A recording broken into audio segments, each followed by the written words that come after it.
Hey guys, what is up? It's Dusty here, and welcome back to another crypto video. And guys, I want you all to press the like button on this video right freaking now. You know why? Because we just got a very big part of the William HINMAN deposition. It has just been made public, and I'll show you guys exactly where to find it and exactly what you need to know for now.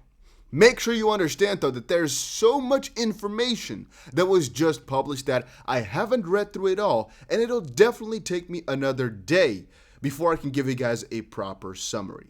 So if you're waiting for a summary, not today, but we'll give some interesting points so you can most likely explore it a little bit better, or so we can just get an idea together of what exactly is going on. But guys, it is huge. And that makes me wonder, are you guys bullish on XRP, yes or no? Let me know in the comments down below. And a little bit of a different question was, do you think that William HINMAN is going to go down into the ground, not dead, but, just basically being embarrassed for some of the things? Or was he wrong? Was there fraud? You guys get the drift. Then, guys, I already made a little bit of a promise, but I'm going to keep true to it, that I'm going to try buy more and more XRP with you guys on video or on stream. Today, I bought 200 extra XRP. Right now, I'm doing another 400 XRP just to add to my long position, because I've told you guys a couple of times by now, I am so extremely bullish. It would be a little bit of a waste if I don't utilize it and spend more, basically. So as you can see, we've increased our position quite significantly now, and I don't know if we're going to go down into the ground. But right now, we still have $2,500 worth of profit, so there's a little bit of a margin of error, I guess, right, before we're going to, make it negative. Right now, my liquidation is about 64 cents. The entry price is about 82 already. Remember, this was about 71. Right now, it's 82 because we keep buying. It's not the dip, but it's sort of a dip, right?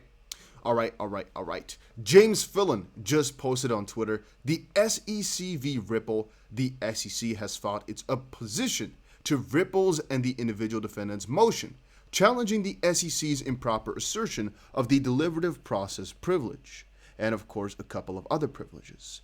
So it's actually rather simple. Mrs. XRP here asked, I can't wait for Jeremy to make a video. It'll be a hit. And he said, I'm working through it. It's a lot. The HINMAN deposition is the first we've seen of any deposition, and just getting parts of it is exciting. So point being, it's actually the first time I believe that we've got a deposition out in the public, yet it's not the only one that's been done. I already covered for you guys that there's been at least 30, I think, right? But let's say at least 15 depositions from Ripple's team that have already been done. I'm going to say it's even been like 25 or so, maybe even more. But we have actually never seen any, really long transcripts of those. We've only seen a couple of excerpts, a couple of questions specifically in that were mentioned in the lawsuit, basically. But here is an entire exhibit for it. So this was the paper where the SEC basically explains why they think they should have privilege over their documents. Procedural and factual background. So relevant claims and defenses. Again, their defense and everything is relevant. Relevant prior discovery and defendant's motion. It talks about what they did up front. Not really that interesting. 2. The DPP, deliberative process privilege, protects the SEC's internal and interagency communications. We all know what it does, but here, the withheld documents are pre-decisional and deliberative, which means, again, it's under the deliberative process privilege. That's what they say, right? I'm not going to go too far into it because there's more interesting stuff to cover. There is no justification to override the DPP, which basically says, well, why change this entire system? Because this is the way it was designed and this is what we're doing it for. Then, internal and interagency SEC communications are irrelevant to the to the fairness defense. So one of Ripple's pleas is that they need this deliberative process privilege thrown out the window because they need all this info for their defense. Now, the SEC is saying, however, that everything that the SEC discussed internally is completely irrelevant for the fair notice. Of course, we can debate that as it's highly controversial. A lot of people have differing opinions on that one, but moving on, let's quickly see. Internal and interagency communications are irrelevant to the aiding and abetting claims 2, which is actually the claim against Ripple's individual defendants, Brad Garlinghouse and Chris Larson, that they aided and abetted Ripple in selling unregistered securities, basically. Let's see what else we got in here. The remaining factors do not support. Okay, that was the second time that my recording just instantly quit. I sometimes do wonder, right? The MacBook starts spinning up like a I don't even know what. It starts spinning up like crazy just before this happens. maybe there's something wrong with this little devil of a thing. I'm not sure, but I really despise the MacBook Pros, man. I cannot describe. I mean, there's good parts about it, but there's bad parts about it. Let's say that. The remaining factors do not support overriding the DPP, future timidity, and chilling effect on government deliberations. The risk of future timidity by government employees is often the most critical factor in DPP analysis. I like the DPP. I like saying it like that. Point being, well, there's quite a big risk to this deliberative process privilege not being used, which basically means everything that those government officials have said is now open and public and can be used against them. The negative side about that is that other officials might be more hesitant to say things out loud afterwards. The judge, however, already said that she doesn't really think about it that way, but it's something to kind of consider. And that the SEC has appropriately withheld factual material, making in-camera review unnecessary. This is one of Ripple's requests, that they wanted in-camera review for it. Defendants argue the SEC has made no efforts to segregate and disclose non-privileged factual material, but when factual material is intertwined with deliberative policy discussions, such that disclosure of factual portions would reveal the protected deliberations, the DPP applies to the entire document. Factual material also be withheld where it would reveal the editorial judgment or impressions of the author, because one thing to say right there is that if you make parts of the document public where something wasn't necessarily stated, that was privileged basically, but it could give the idea of what the entire letter was about that was privileged, that might also not be used. So let's say, okay, let's use a little bit of a less heavy example. I wanted to go into really a deep one. Let's say you're writing a paper about water, right? And your exact formula for what water should be, you haven't written in there, but the consequences of using that exact formula, which everybody can already deduct from even though not having read the formula, but everybody can deduct exactly what you used then in the formula, for example. It should have been a science project, not water, but you guys get the drift, right? If they can deduct everything that you've used, maybe the Coca-Cola formula, from the rest of the paper, then it makes whatever you've kind of hidden irrelevant, because they can still fetch the idea. It's more so about opinion pieces, of course. If you're, for example, very anti-meat, you're against using animals for freaking food, and the portions where you basically state your opinion are not shown, but you can, for example, see a section where you're explaining the negative effects of meat consumption on longer terms. For example, that's just factual information, for example. I'm not sure, right? Just giving you guys an example. That can, again, be too revealing. And then the SEC appropriately asserted the attorney-client privilege and work product doctrine. We talked about that one before, where the SEC says, well, they basically should be free to say some of this stuff without being prosecuted, point being. All right, then Exhibit B. Here is where things are about to go down. Not here just quite yet. It's one below this one. This is just a letter. I'm not even sure what this letter was, by Jorge Terrero and all those guys over at the SEC. It's by everybody. Also Matthew Solomon. Everybody. All right, I'm not too sure what this one is about. I guess about media conferring. This is where it gets interesting, though. Here you can see redacted portions found under seal. And we start at page number 1, where they basically talk about the William HINMAN deposition. Then we jump over to page 37. And there's just a lot of questions being asked, like, and why is that no one knew a lot? He says, because the instruments were just being shaped and formed, and it was the early days of this activity, and so forth and so on. It's quite significant if you kind of think about it. So, for example, a question right here, and we can actually see the prior questions, which is kind of annoying, because we kind of wanted to read the midst of this, so to speak. And there had not been a lot of litigation as to when a transaction in a digital asset would constitute as a security, correct? Mr. Terreno said, object to form, and he says, I don't believe so.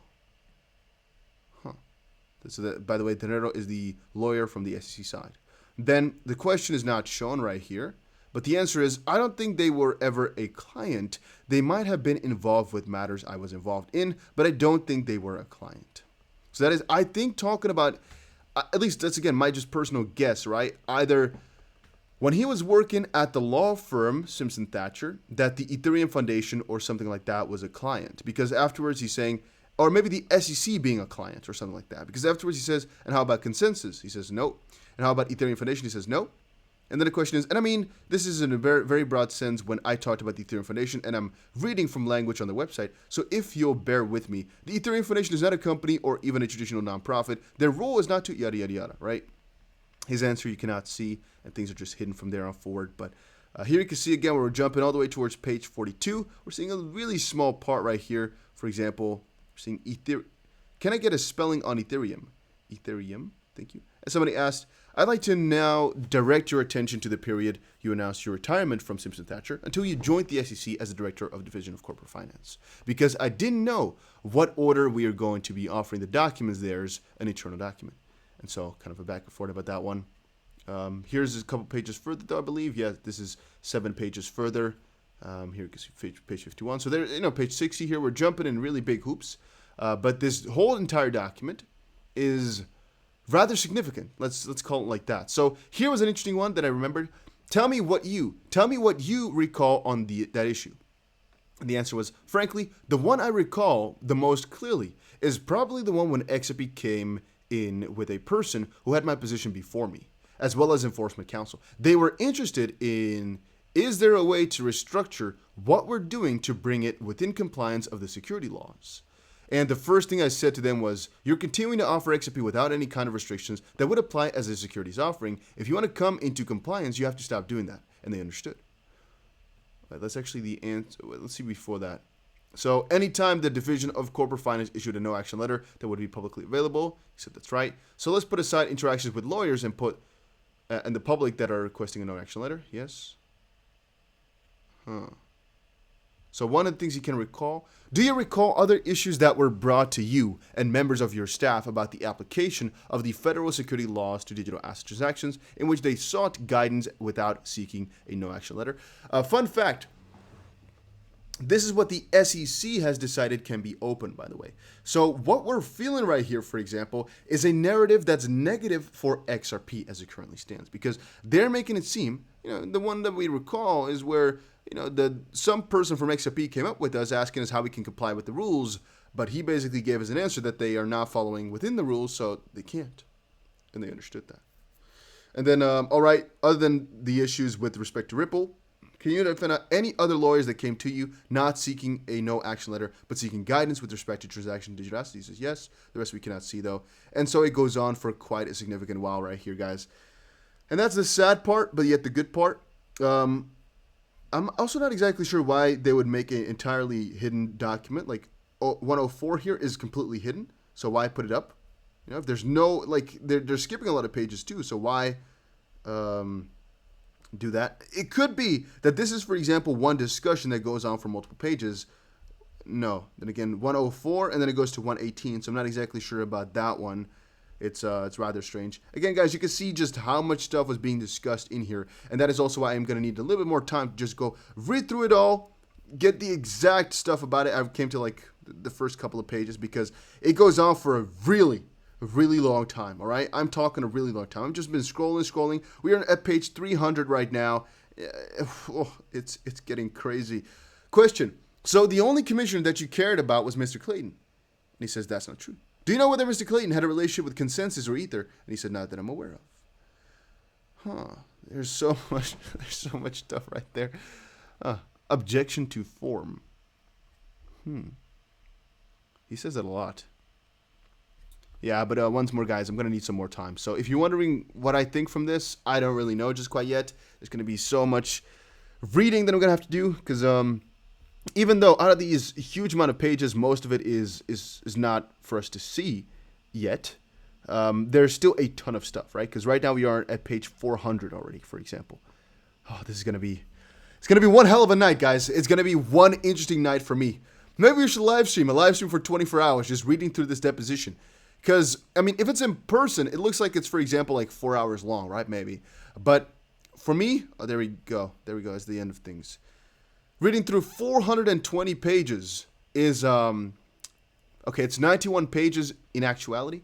It's going to take me a freaking age. It's going to take me I can almost not imagine me reading through 100 freaking pages because of you guys. Wow. Yeah, I will do that, though. I will, for you guys, all right? I got you. You guys already know the DustDBC has got you, so I'll do my best. And the rest, I kind of got tired reading through, for example, maybe, let's say, 15 pages of this already, maybe 10, 12, 15 pages of that. So here is the Declaration of Mark Talarico. I am an attorney of the Office of the General Counsel of the Securities and Exchange Commission. My principal responsibilities include handling matters relating to Freedom of Information Act, and he has reviewed documents the staff of Deposition of Enforcement provided to me. No, I'm not exactly sure what this one is all about just quite yet. I think this is the privilege log, right?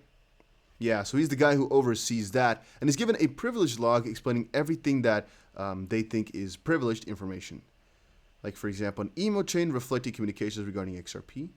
Email chain reflecting communications regarding article on Ripple. Well, fun fact is that the privilege logs for things they cannot share is actually going way back towards 2014 and quite significantly in 2017 before the big pump. Let's see here. I'm just quickly checking it out. No, there's nothing really oh yeah, this is all just a little bit after the big boom. They haven't talked about XRP though, surrounding the big all-time high. It's only a couple of months later, 2 months later after that. So there's a ton of stuff to also be fetched from all of this. But guys, I'm going to have to take my time on this one, just reading through everything. There's so ridiculously much stuff. And some people go into the comment section saying, oh, this guy's not prepared making a video. What are you doing, dumbass? We're not coming here to hear you blabber. Blah, blah, blah. We want to get the info. And I keep telling them, you know what? I do my best, as you guys all know. And sometimes it is just better for me to give you guys the information raw first, then look into it, rather than just me hurrying up, not giving you any info, and then make a video in like 24 hours when the news might be old. And then it was also, the SEC has filed a motion to seal certain exhibits filed by the parties as part of the privilege disputes. It all kind of comes down to, they are right now trying to figure out what exactly can be hidden from the public and what not. And you can see the SEC made quite some significant stuff public, but not the stuff that we really wanted to see, potentially. Most likely there's quite some juicy stuff in there though, so I'm going to read through it all.